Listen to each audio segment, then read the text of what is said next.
म एउटा गानाको लाइन भन्छु है, एकदमै सेटिस्फाइङ छ when it comes to political context. ध्यान दिएर सुन्नु है त। जङ्गलबाट बोकेको सपनाहरू बेच्दा बेच्दै तैँले आफ्नो देश नै बेचिस्। पहिले आफ्नो सपना बेचिस्, पछि आफ्नो लडाकुहरू नै बेचिस्। तेरो घर चल्दा उडेका ती पापका रुपैयाँहरू तेरो कात्रो किन्न काम आउनेछन् कुनै दिन। जोगाएर राखेर पापको ढक्कारीहरू तँलाई नै पुर्न काम आउनेछन् कुनै दिन। अनि यो लाइन चाहिँ द स्याडोज नेपाल ब्यान्डको गाना चोरबाट हो, भर्खरै रिलिज भएको। अनि यो चाहिँ स्पेसियल्ली भ्रष्ट राजनीतिज्ञहरूको लागि हो है।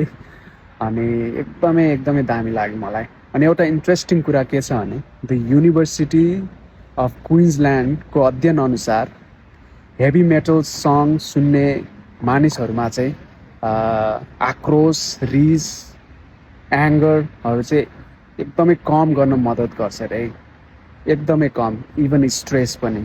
अनि जति हेभी सुनिन्छ नि यो हेभी मेटल म्युजिकहरू, जति एकदमै अग्रेसिभ सुनिन्छ नि, बट त्यसको डेप्थमा गएर चाहिँ त्यसको म्युजिक र त्यसको लिरिक्सहरूलाई बुझेर त्यो मानिसहरूले सुन्यो भने चाहिँ नि त्यसले मान्छेलाई चाहिँ एकदमै काम, पेसेन्ट, अनि त्यसपछि आफ्नो स्ट्रेसहरूलाई चाहिँ कन्ट्रोल गराइदिने र आक्रोशित बन्नुबाट चाहिँ कम गराउने बनाउँछ रे है त। त्यसैले sometimes listen to the music, specially rock and heavy metal. Cheers.